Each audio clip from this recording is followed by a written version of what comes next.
first century church, we find that they were in discipleship. In book of Ephesians chapter 4:11 talks about fivefold ministry. Verse 12 says that they are there to prepare the saints for the work of the ministry. Even in the 2 Timothy chapter 2:2, it says that Paul is telling Timothy that train in such a way that they can also train others. In Matthew chapter 28, Jesus himself said that go and make disciples. So why this discipleship, I find is almost missing in the church. They do not talk about discipleship. People are sitting there for maybe 10 years, 20 years, but they are just audience. So I find that it's mostly not happening. I'm not saying not in all churches, but most churches, they are not into disciple making. So why it is so? It is a problem.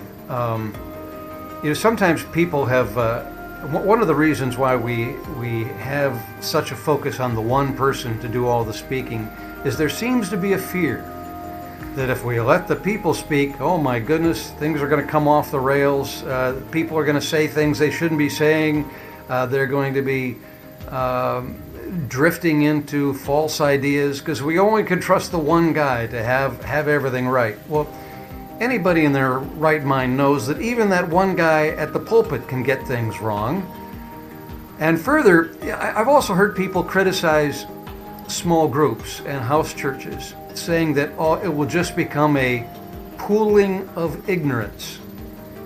But if we really think that it's going to become a pooling of ignorance, then our churches must really not be working as they are working right now with one guy doing the speaking. Because if it really were working with one guy doing the speaking, then everybody wouldn't be ignorant anymore. Everybody would be growing. Everybody would be mature and able to speak. But as it is, they are not.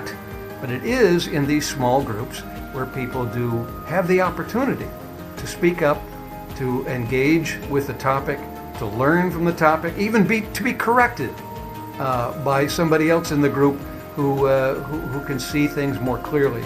So, yeah, it's a problem. We are not making disciples, and churches know this. Pastors know this, so they struggle with this issue. But in some ways, our modern church system is the biggest barrier to creating disciples.